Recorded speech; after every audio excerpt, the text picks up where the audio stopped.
Vote পর্ব যতটা শান্তিপূর্ণ হওয়ার দরকার ছিল ততটা শান্তিপূর্ণ হচ্ছে না, এমনই মন্তব্য করলেন বিদায়ী কেন্দ্রীয় স্বরাষ্ট্র প্রতিমন্ত্রী তথা এবারের কোচবিহার লোকসভা কেন্দ্রের বিজেপি প্রার্থী নিশীথ প্রামাণিক। আজ চলছে লোকসভা নির্বাচনের প্রথম দফার ভোট। উত্তরবঙ্গের কোচবিহার, আলিপুরদুয়ার ও জলপাইগুড়ি জেলায় ভোট চলছে। কয়েকটি জায়গায় কিছু বিক্ষিপ্ত ঘটনা ঘটলেও বড় ধরনের অশান্তির খবর মেলেনি। তবে ইতিমধ্যেই কোচবিহার জেলায় কিছু অশান্তির ঘটনা ঘটেছে। মারধর ও বোমা উদ্ধারের মতো ঘটনা ঘটেছে কোচবিহার জেলায়। আজ বিজেপি প্রার্থী নিশীথ প্রামাণিক ভেটাগুড়িতে তার বাড়ির কাছে ভোট গ্রহণ কেন্দ্রে গিয়ে ভোট দেন। তিনি বলেন, কেন্দ্রীয় বাহিনী থাকলেও রাজ্য পুলিশ শাসক দলের হয়ে কাজ করছে। এবার লোকসভা ভোট যতটা শান্তিপূর্ণ হওয়ার দরকার ছিল ততটা হচ্ছে না। বেশ কয়েকটি জায়গায় বিজেপি কর্মীদের মারধর করেছে তৃণমূল আশ্রিত দুষ্কৃতীরা। এছাড়া 9টি বোমা উদ্ধার হয়েছে। এ ব্যাপারে তিনি নির্বাচন কমিশনের কাছে অভিযোগ জানিয়েছেন। যেসব এলাকায় বিজেপি কর্মীরা আক্রান্ত হয়েছেন সেসব এলাকা পরিদর্শনে যাচ্ছেন বলে তিনি জানান। এদিকে যাবতীয় অভিযোগ অস্বীকার করেছে তৃণমূল। শান্তিপূর্ণ ভোট যে যতটা শান্তিপূর্ণভাবে চলার কথা ছিল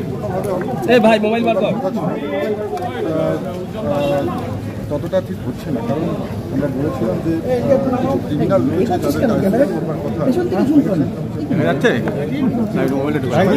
তারা খোলা ঘুরছে এবং যেখানে যেখানে তারা যাচ্ছে সেখানে সেখানে বলছি চান্দা যেখানে যেখানে কর্মীরা আক্রান্ত হয়েছে এবং সেই সঙ্গে সঙ্গে এটা বলবো যে তৃণমূল কংগ্রেস ভোটারদের উপর কেন আক্রমণ করছে?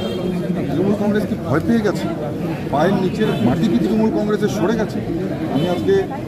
আমি আজকে একটা বিষয় স্পষ্ট করতে চাই, তৃণমূল কংগ্রেস দলটা রাজনৈতিকভাবে মৃত।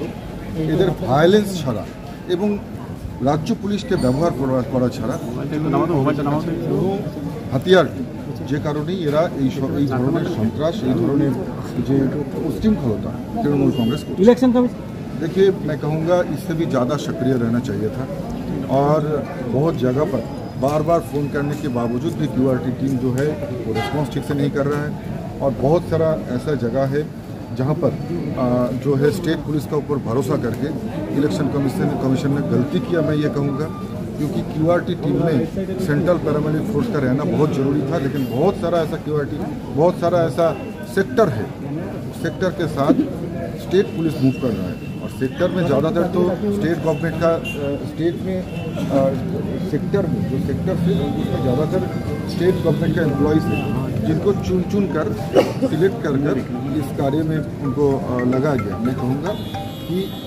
उन लोगों को भी निरपेक्षता के साथ काम करना। गवर्नर के पास कुछ बोला आपने इलेक्शन से? अभी तक नहीं, लेकिन देखते हैं पूरा क्या घटना होता है पूरा दिन भर। अभी तक का पोलिंग परसेंटेज ठीक है और ऐसे ही आगे जाएगा तो निश्चित रूप से पोलिंग परसेंटेज और ठीक रहेगा, अच्छा होगा। देखুন, আমি তো ক্যান্ডিডেট, তাই আমার কর্মীরা যারা যেখানে ক্ষতিগ্রস্ত হচ্ছে তাদের খবর নিতে হচ্ছে। উদয়ন ঘোষ তো হারা জেতার কোনো ব্যাপার নেই, উনি তো এই ইলেকশনে লড়ছেনও না। উনি চারিদিকে যাচ্ছেন ভায়োলেন্স করবার জন্য, চারিদিকে যাচ্ছেন উচ্ছৃঙ্খলতা করছেন, এটাই করছেন।